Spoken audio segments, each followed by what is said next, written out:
हरे राम राम राम हरे हरे, हरे कृष्ण कृष्ण कृष्ण हरे हरे। ब्रह्मानन्दं परमसुखदं केवलं ज्ञानमूर्तिं द्वन्द्वातीतं गगनसदृशं तत्त्वमस्यादिलक्ष्यम् एकं नित्यं विमलं अचलं सर्वधी साक्षिभूतं भावातीतं त्रिगुणरहितं सद्गुरुं तं नमामि। नमामि सद्गुरु शान्तं सच्चिदानन्दविग्रहं पूर्णब्रह्मपरानन्दैशम् आनन्दे वल्लभं सद्गुरु सच्चिदानन्दं केवलं करुणाकरं ज्ञानयोगेश्वरं वन्दे ज्ञानदेवा पुनः पुनः। अलंकापुरी पुण्यभूमि पवित्र तिथे नांदतो ज्ञान राजा सुपात्र तया कविता महापुण्यराशी नमस्कार माझा सद्गुरु ज्ञानेश्वराशी। सर्व संतांना वंदन, सद्गुरूंना वंदन, ज्ञानेश्वर माऊलींना वंदन, आपणा सर्व श्रोत्यांना वंदन करून शिवगड अध्यात्म चॅरिटेबल ट्रस्टच्या नित्याच्या ज्ञानेश्वरी उपासनेचं चिंतन आपण सुरू करतोय। कालच्या चिंतनामध्ये आपण 86 नंबरच्या ओळीचा विचार चालू होता आणि आपला श्लोक आहे 14 नंबरचा। देवी हेशा गुणमयी मम माया दुरत्या मामे वये प्रपद्यते माया मेतांतरंती ते। या श्लोकाचा विचार माऊलीने अगदी विस्तारपूर्वक केलेला आहे आणि त्याचं वर्णन करताना आता सांगायला लागलेले आहेत, जे माया नदीमध्ये तरुण जाण्याचा स्वतःचा प्रयत्न करत होते त्या प्रयत्नाला कसं अपयश येतं, पण भगवंताच्या हाताशी धरून केलेले प्रयत्न जे असतात ते प्रयत्न सुफल होत असतात, सतत आहे। ज्या ज्या ठिकाणी कोणतंही कार्य असेल त्या ठिकाणी भगवंताचं अधिष्ठान असायला लागतं। मुलांनी जेव्हा एखादा आपला प्रपंच करत असतात किंवा एखाद्या गोष्टीमध्ये स्पर्धा करत असतात, प्रपंच करत असतात, त्या पाठीमागे आईवडिलांचे आशीर्वाद घ्यावे लागतात। आईवडिलांचे, थोरा मोठ्यांचे आशीर्वाद असले की प्रयत्नांना एक प्रकारचं पूर्णत्व येत असतं। यशामध्ये प्रयत्न यशामध्ये रूपांतरित होत असतात। तसंच माया हा प्रपंच आहे आणि या प्रपंचामध्ये आपण कार्य करत असताना भगवंताच्या आठवणीखेरीज आणि भगवंताच्या मदतीखेरीज हे कार्य पूर्णत्वास जाणार नाही याचा विचार करून सर्वांनी, सर्व जीवांनी भगवंताला अनन्य भावाने शरण यावं आणि म्हणजे या क्रोध, मोह, शोक सगळ्यापासून आपल्याला भगवंत दूर ठेवेल आणि आपल्या मनामध्ये एक प्रसन्नतेचा एक बाग फुलवेल असा विचार माऊली आपल्याला सांगतात। कालच्या ओवीमध्ये आपण पाहिलेलं होतं, एकी वैशेचे जाड बांधले मग मनमताची आकाशी लागले ते विषय मगरी सांडले चगळून या। तरुण माणसांची अवस्था जे शरीर बळावरती ही नदी पोहून जाण्याचा प्रयत्न करतील त्यांना मदन नावाची जी विषय ते पंचविषय जे आहेत ते पंचविषयाची मगर त्यांना चगळून टाकते। आता वार्धक्याच्या तरंगा माझी मतिभ्रंशाचा जरंगा तेने कवळजिता ती पैगा चहूकडे।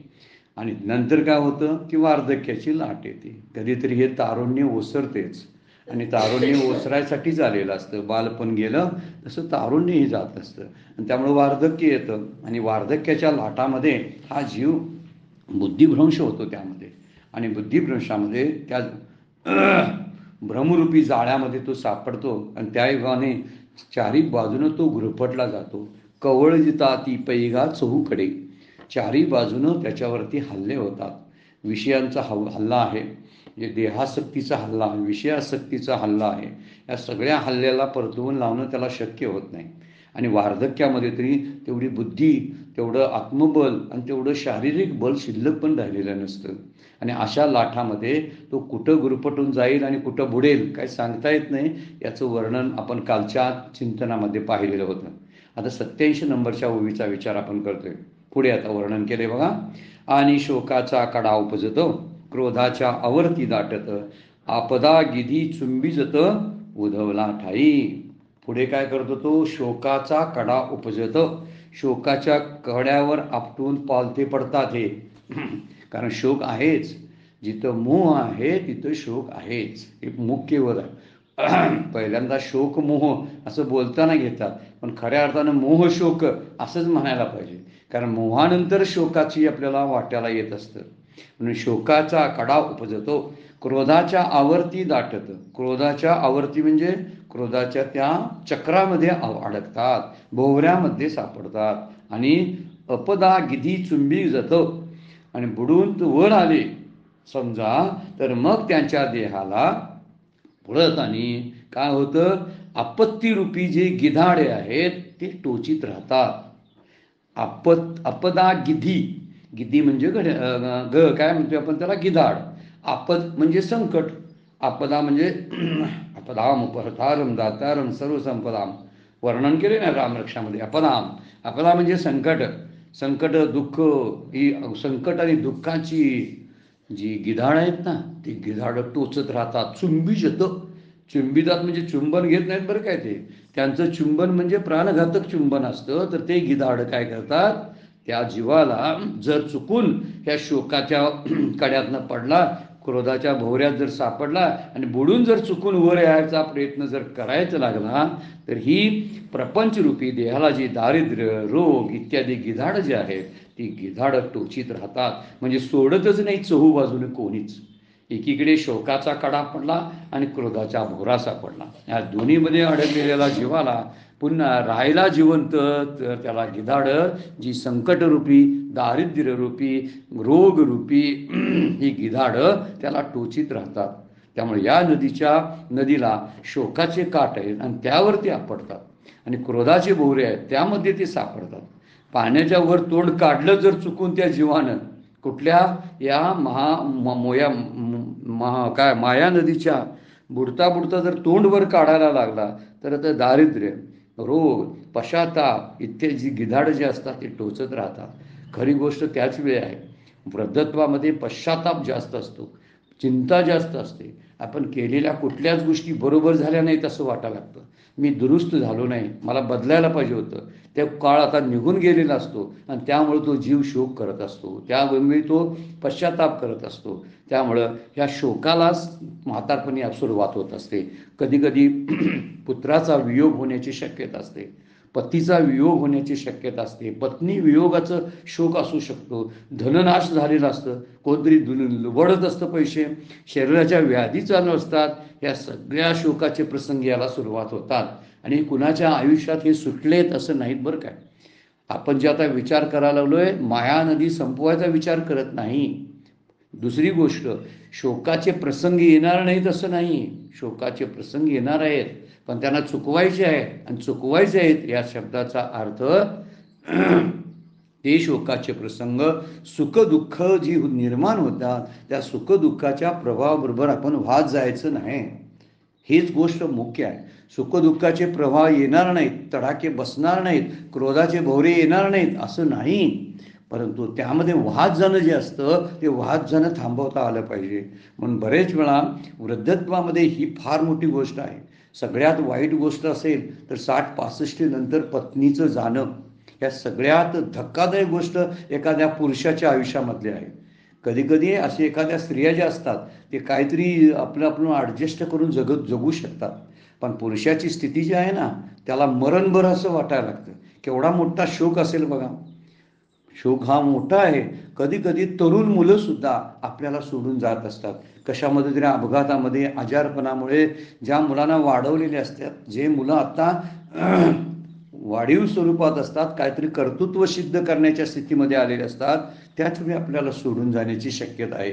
केवढा मोठा शोकाचा प्रसंग असेल. कधी कधी धननाश होतो.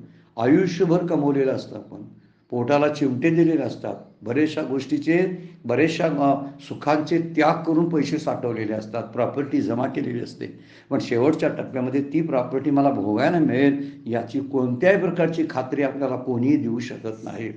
मग हे सगळं जर झालं तर धनाचा नाश होऊ शकतो. कोणतरी जवळचेच आहेत ते आपला धन ओरबाडून घेऊ शकतात, त्याचा शोक होत असतो. आणि सगळ्यात महत्त्वाची गोष्ट की सगळ्यांना जी सुटत नाही ती शारीरिक व्याधी. अशा अनेक प्रकारच्या व्याधी आपल्याबरोबर राहतील. सगळे नातलग सोडून जातील पण व्याधी सोडून जात नाहीत शरीराला, कायम लक्षात घ्यायचं. त्यामुळे व्याधींना मित्रच करावं, अन्यथा काय करू शकतोय आपण. जे सोडून जात नाहीत त्यांनाच मित्र म्हणतात ना. म्हणून माझा BP, माझी शुगर, माझं आणखीन हृदयाचं काय असतील ते दुखणं, आणि माझे आणखीन काय असतील त्या सगळ्या व्याधी माझ्याबरोबर राहतात, मला संगतीचा राहतात, माझ्या मृत्यूपर्यंत त्या माझ्याबरोबर असतात. आता त्यांच्याशीच गप्पा मारत बसावं, त्यांच्याशी बोलावं. आता ह्या सगळ्या गोष्टीचा विचार शेवटचा आहे. म्हणून शोकाचा प्रसंग आपल्या आयुष्यामध्ये येत असतो, सावध राहायला पाहिजे. सावध राहायचा आहे शब्दाचा अर्थ आपली अशी एक पूर्वतयारी करून आपण घ्यावी. प्रिपरेशन ज्याला आपण म्हणतो, ती पूर्वतयारी अतिशय व्यवस्थित असली पाहिजे. जर असे प्रसंग आले तर त्या प्रसंगामध्ये मी कसा वागलो पाहिजे, मी कसा वागेन, आणि काल्पनिक प्रसंग आपल्या मनात आपणच तयार करायचे. जशी आपण स्वप्न पाहतो ना, ती झोपेतली स्वप्न पाहत असतो. जागृतीमध्ये बसायचं आणि शांतपणे स्वप्न पाहायचं, यालाच विचार करणं म्हणतात. कोणतं स्वप्न किंवा कोणता विचार करायचा कल्पनेतला? जर पत्नी वियोगाचं जर दुःख झालं तर काय करायचं, पती वियोगाचं जर दुःख झालं तर मला काय करायचं, पुत्रवियोग जर झाला तर काय करायचं. काही काही पुत्र म्हणजे मरतात आणि काही काही जण सोडून जातात म्हणजे मरतातच ना. पुत्राचा वियोग काय त्याच्या मृत्यूनच होणार आहे असा अर्थ नाही. पुत्र पुत्री किंवा आणखी स्त्री पुत्र कलत्र ही अवघेची मायावंत, शेवटचा अंत न पवे कोणी शेवटच्या अंताला उपयोगी पडत नाही. तुकोबा बोलतात, यमाच्या हाती बांधुनी देती भूषणे घेती काढून या. आईच्या चोरांचा कैसा विश्वास धरली तुझी कास तुका म्हणे. तुकाराम महाराज म्हणतात, मीच तुला मामे वै प्रपद्यते, मीच तुला अनन्य भावानं सर्व भावानं शरण जातो. आणि सर्व भावानं शरण जातो का तर हे स्त्री पुत्र कलत्र अवघेची मायावत, शेवटचा अंत न पवे कोणी. यमाच्या हाती बांधुनी देती भूषणे घेती काढून या. अंगावरली भूषणं काढून घेतात मृत्यूनंतर नव्हे, वृद्धत्वामध्येच काढून घेतात. तुम्हाला आता वृद्धत्वामध्ये कशाला दागिने पाहिजेत म्हणून काढून घेतात. तुम्हाला पैशाची काय गरज आहे म्हणून पैसे हिसकावून घेत असतात. धननाशाचा शोक मोठा आहे. इतकं चिमटा देऊन, पोटाला चिमटा देऊन आपण कमवलेलं असतं. म्हणून योग्य वेळी त्याचा विनियोग सुद्धा करायला शिकावं.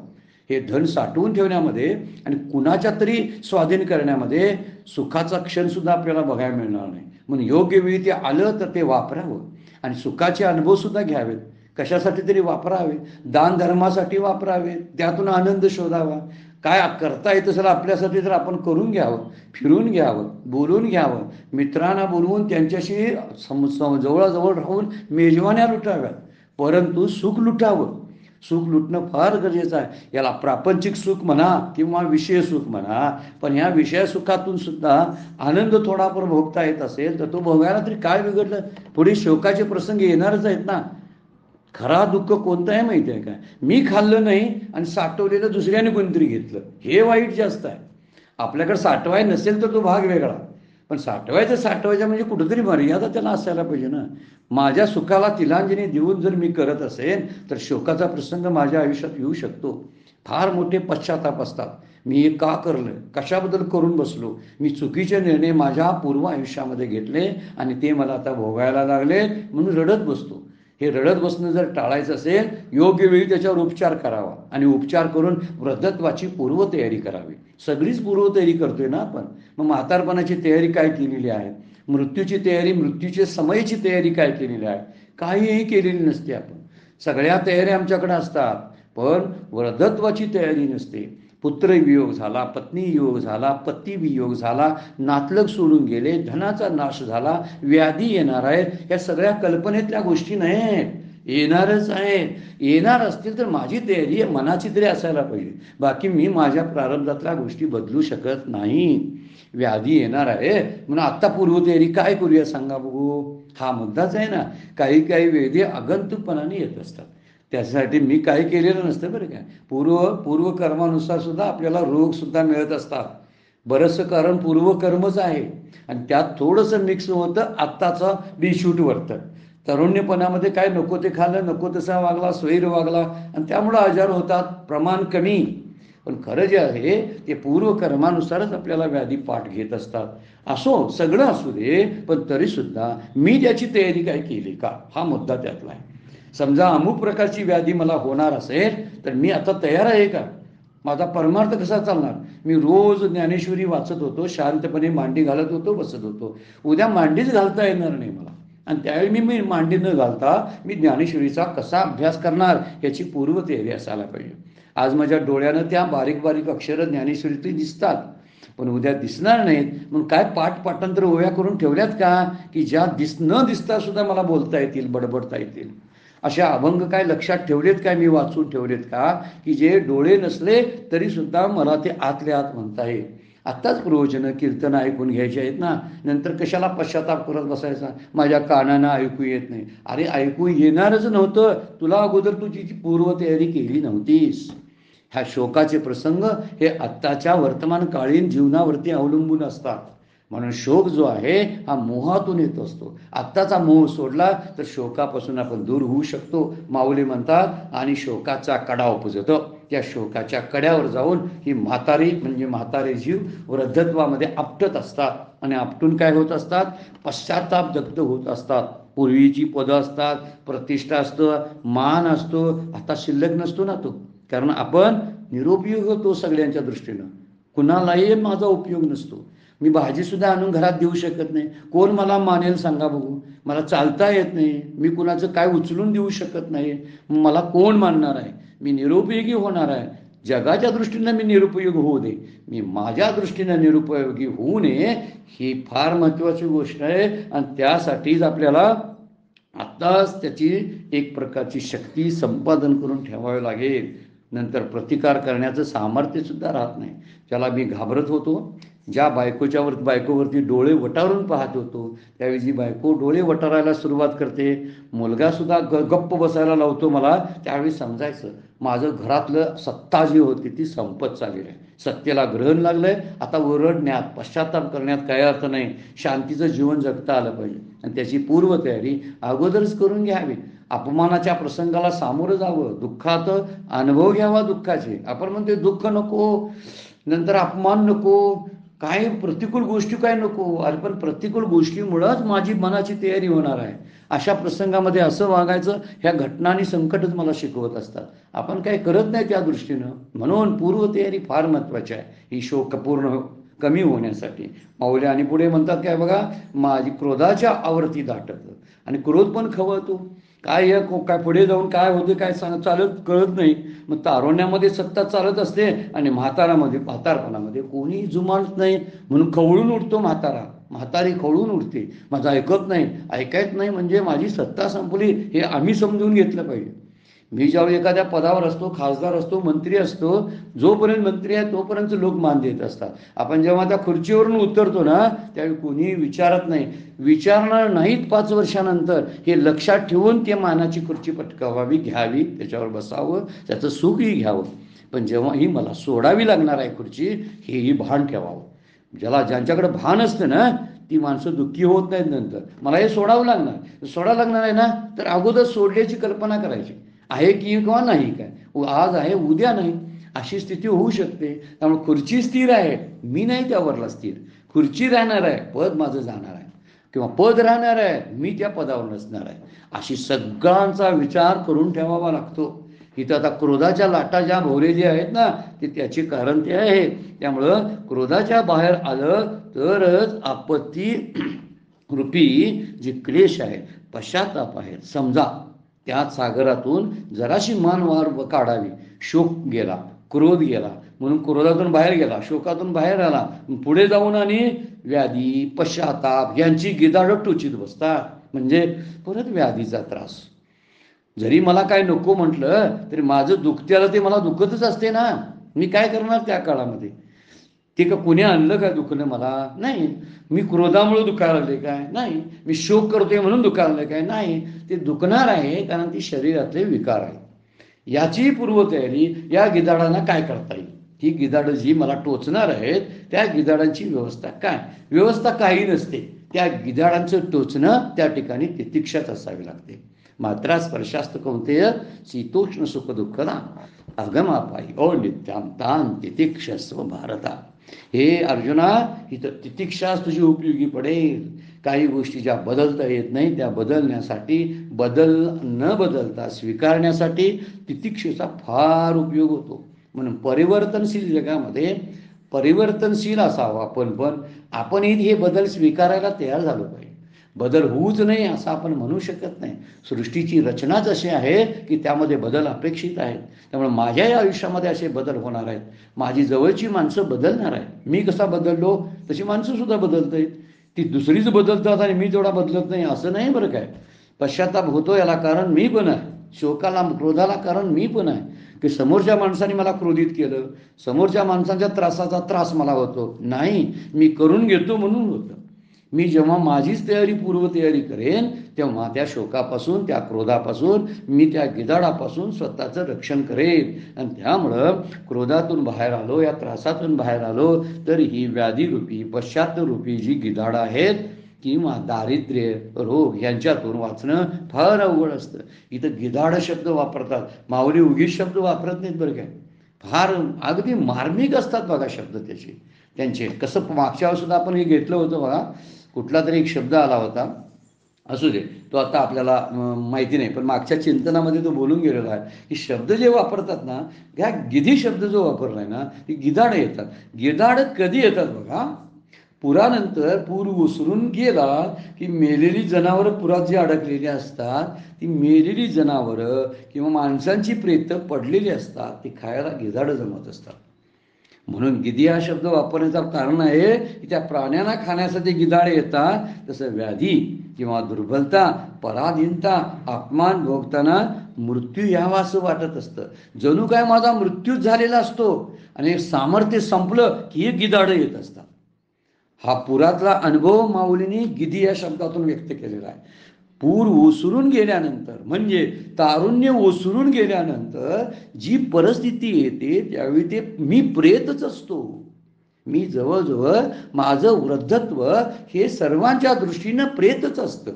आणि त्या प्रेताला टोचायसाठी जसं पुरानंतर गिधाडं येतात खरोखरची, तशी या माया नदीच्या पुरातून बाहेर डोकं जर निघालं, पूर ओसरला माया नदीचा आणि बाहेर यायचा प्रयत्न करायला लागला तर ही गिधाडं तिथं टपलेली असतात.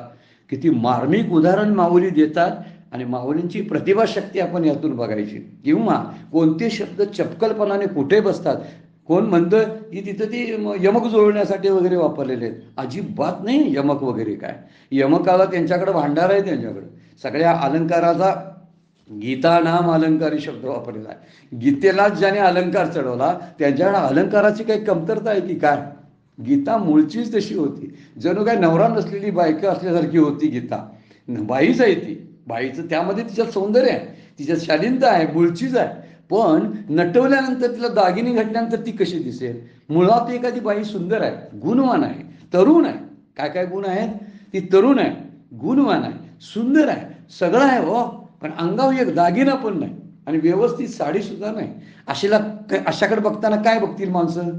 पण त्यानंतर माऊलीने म्हणे गीता नाम अलंकार ज्ञानेश्वरी म्हणलेला आहे. तर त्या गीतेच्या नावाच्या त्या स्त्रीला अलंकार घातलं ती ज्ञानेश्वरी आहे. काय वर्णन आहे. नामदेव महाराजांनी गीतेचं वर्णन, ज्ञानेश्वरीचं वर्णन केलंय. प्रचंड ते घ्या म्हणून गीता बोडकी अशी ओडकी बोडकी होती, ओसाड होती. तिला सजवण्याचं आणि शृंगारित करण्याचं काम ज्ञानेश्वर माऊलीने केलेलं आहे. त्यामुळे ज्ञानेश्वरीमध्ये आपल्याला बघायला मिळतात असे दृष्टांत जे आहेत ना. आता गिधाडाचा दृष्टांत सजवलंय त्याला, ते क्रोध आणि शोकाला सजवण्याचं काम पुढच्या गिधी या दृष्टांतानं दिलेलं आहे. तर अभ्यास करताना या दृष्टीनं अभ्यास आपण करायला लागलो तर आनंद लुटता येईल. परमार्थ तरी होईलच होईल, शास्त्र अभ्यास होईलच होईल, शांतीचा एक प्रधानता होईलच. कारण ज्ञानेश्वरी स्वतंत्र शांती देते.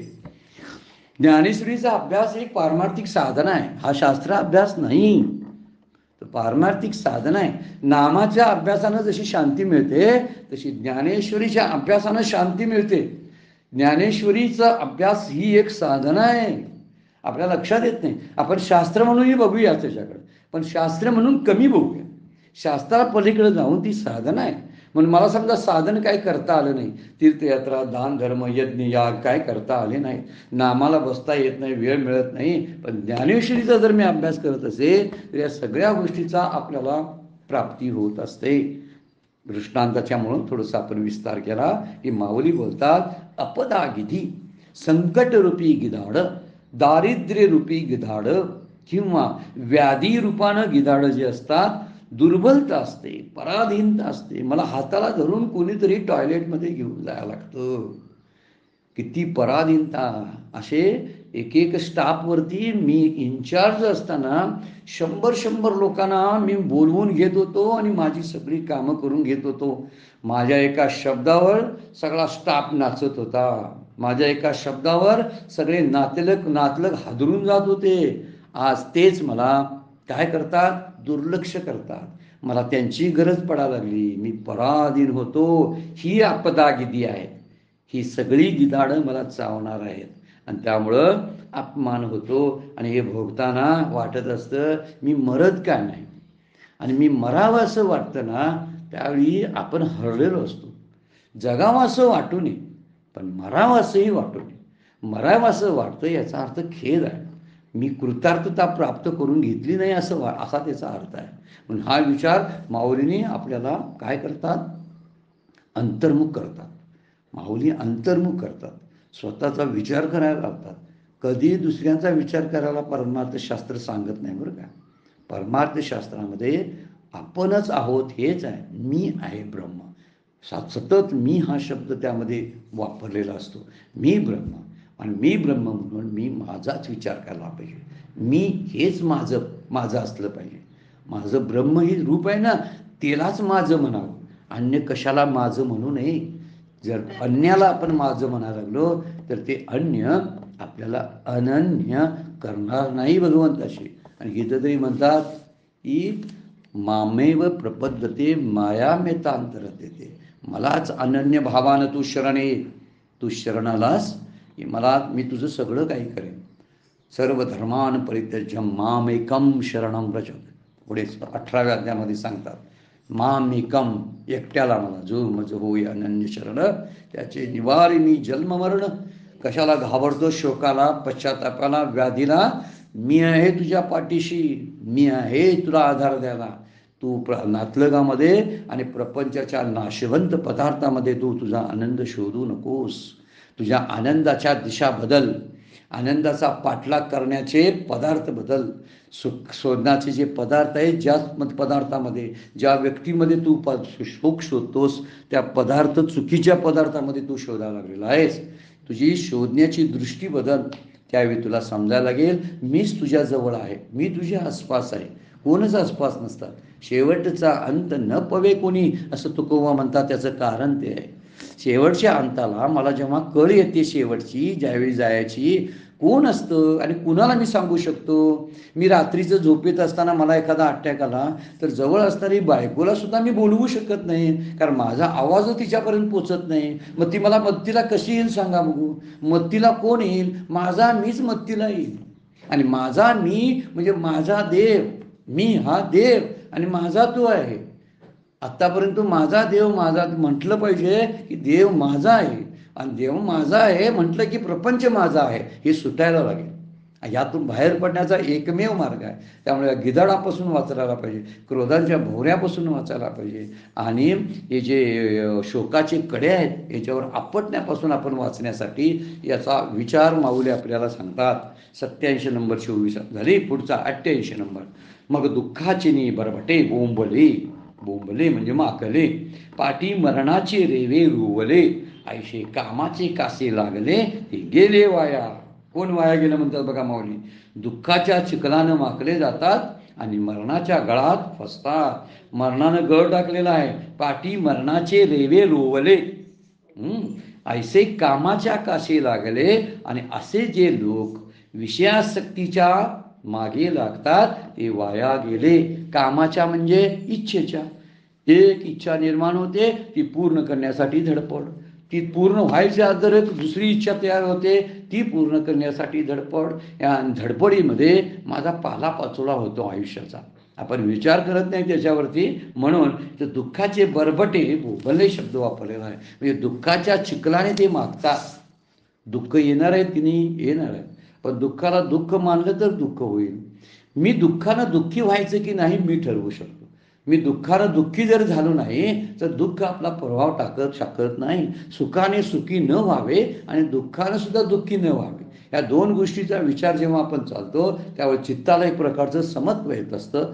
समत्व चित्ताचे हे सारदान योगाचे असं माऊली बोलतात. म्हणून सुख दुःखे समे कृत्वा हे ज्यावेळी आपल्या आयुष्यामध्ये उतरायला सुरुवात होईल त्यावेळी दुःखाच्या चिखलानं घाण व्हायची काही गरज नाही. चिखल या शब्दाचाच अर्थ आहे आपण मलयुक्त होणं. आपण घाणेरडं होतो दुःखानं. मरणाच्या गाळात आपण फसतो. मरणाच्या रेवे तर मरणाच्या गाळात फसतात. मरणाचे रेवे रुवले मरणाच्या गाळात फसतात आणि विषय भोगाच्या मदनाच्या काशीला लागलेले वाया जातात. विषासक्ती म्हणजे कामासक्ती, देहासक्ती याच्याच या काशीला लागल्यामुळं त्याला मदन शब्द वापरूया आपण. तो मदन आहे वरती वापरलाय माऊलीनी.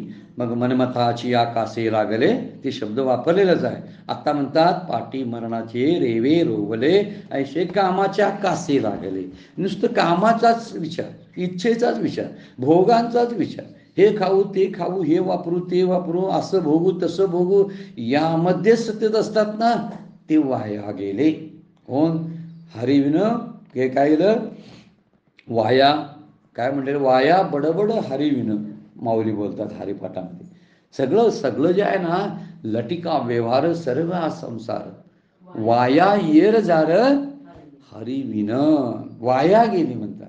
कशा विनं? हरिविनं. हरिविनं जर प्रपंच, हरिविनं जर आयुष्य, हरिविनं माझं शरीर वाया गेल्यामध्ये आहे. कितीही प्रपंच मोठा असू दे माझ्या दृष्टीनं, आणि लोकांच्या ईर्षेनं आणि प्रशंसेला मी पात्र होईल, पण देवाच्या प्रशंसेला देवाने मला शाबासकी द्यायला पाहिजे, संतांनी मला शाबासकी द्यायला पाहिजे, असाच माझा प्रपंच असायला पाहिजे. प्रपंचात सुद्धा शाबासकी मिळते. म्हणजे का? तर प्रपंचाची आसक्ती टाकून केलेला प्रपंच हा आपल्या प्रशंसेला पात्र होत असतो. संत प्रशंसा करतात, संत कृपा करत असतात. आणि कुणाला ज्याने प्रपंचाची आसक्ती टाकून दिलेली आहे त्यांना हेची तोर भक्ती आवडती देवा, संकल्पावी माया संसाराची. ही थोर श्रेष्ठ दर्जाची भक्ती आहे असं तुकोबा बोलतात. आणि त्यामुळे इथं म्हटलेलं आहे मरणाच्या गाळामध्ये फसतात. अगोदर एक गाळ प्रपंचाचा गाळ म्हणून मागच्या वेळा गेलेला आहे. माऊलींनी पुन्हा दिले. भोवरे क्रोधाचे पण आहेत, तिकडे प्रपंचाची वर्ण आहे, असं शब्द भोवऱ्यांना वेगवेगळे शब्द दिलेले आहेत. आता क्रोधाच्या भोगात म्हणजे काम क्रोध हे दोन गोष्टी आता वर्णन झाल्या. वरती शोक क्रोध सांगितला आणि व्याधी सांगितल्या. आता दुःख मरण आणि कामासक्ती याचं वर्णन केलेलं आहे. त्यामुळे विषय भोगाच्या या मदनाच्या काशीला लागलेले जे असतात ते वाया गेले. माऊलींचा शेवटचा अभंग आहे बरं का, लटिका व्यवहार सर्व हा संसार. आणि अगोदर म्हणतात पहिल्या अभंगामध्ये काय म्हणतात मात्र, असोनी संसारी जीवे तू संसारामध्ये राहा म्हणतात. पण कसं राहा? लटिका आहे असं समजून राहा. लटिका व्यवहार, सगळे व्यवहार लटके आहेत, याला आधार नाही आहे. आधार आहे सगळ्याला असणारा आधार जो भगवंत आहे. त्या आधाराचा आपण आधार घ्यावा. जो सगळ्यांचा आधार आहे तो माझाही आधार आहे. आणि ज्या आधारावर मी स्थापित झालो, अध्यस्त आहे, त्याच्याकडं माझं लक्ष असलं पाहिजे. त्याच्यावर निर्माण झालेल्या तरंगाकडे असता कामा नये. तरंगाला आधार लाटेना आधार पाणी आहे, म्हणून माझं पाण्याकडे लक्ष असायला पाहिजे. अलंकाराला आधार सोने आहे, त्यामुळे सोन्याकडे माझं लक्ष असलं पाहिजे.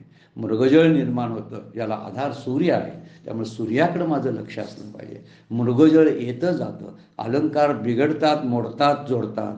तर तसेच गोष्टी आहेत, सगळ्या गोष्टी घडत असतात. लाटा येतात जातात, पाणी आहे तसं आहे. अलंकार मोडले जातात, घडवले जातात, सोने आहे तसं आहे. मृगजळ दिसतं, संध्याकाळी दिसत नाही, सकाळी दिसत नाही, परत दिसतं, परत दिसत नाही. पण ज्याला तो कारण आहे, ते सूर्यकिरणं त्याची कारणं आहेत. त्या सूर्याकडं पाहावं. उपाधी माझी गुप्त असलेल्या चैतन्यामध्ये स्वतःला गुंतवून घ्यावं, म्हणजे ते चैतन्य माझ्या उपाध्या सगळ्या काढून मला निरुपाधिकातला आनंद प्राप्त करून देईल. पण आपण तसं करतो का? हा मुद्दा फार महत्त्वाचा आहे. मरणाच्या गाळात फसलेले आणि विषयभोगाच्या या मदनाच्या काशीला लागलेले वाया गेले म्हणतात ते, आणि खरंच वाया जातात. आपण आपलाच विचार करा ना, किती वेळा वाया पण आपल्या वाट्याला आलेलं असतं. ते हे विषयामध्ये स्वतःला गुंतवून येतो आणि अनेक रूपं घेऊन हे विषय आपल्यासमोर येतात. अनुकूल बनून आपल्या पुढे येतात आणि आपल्यालाच म्हणत असतात, अरे हा विषय भोगायला पाहिजे. जरी तू पारमार्थिक असलास, साधनं घेत असलास, हे भोग ना, असं म्हणत असतात ते. म्हणजे अनुकूल रूप धारण करून येतात, नटून थटून येतात. म्हणजे आम्हाला भोर त्याची काय करायला पाहिजे? आम्हाला आकर्षण निर्माण करण्यासाठी, मोहात पाडण्यासाठी हे नटून तटून रूपं घेऊन येत असतात. कधी कधी नातवाच्या रूपात समोर येत असतात, कधी मुलाच्या रूपात समोर येत असतात, कधी आणखीन चांगल्या परिस्थितीच्या, चांगल्या गोड बोलणाऱ्या मित्रांच्या स्वरूपात ते आपल्या समोर येत असतात. पण सगळे गाळातच फसवतात ना. मी शेवटी कशामध्ये रूपांतरित होणार आहे? मृत्यूमध्ये. All wisdom gain into the death, असं एका इंग्लिश कवीचं बोलणं आहे. सगळं शहाणपण मृत्यूमध्ये लय पावतं.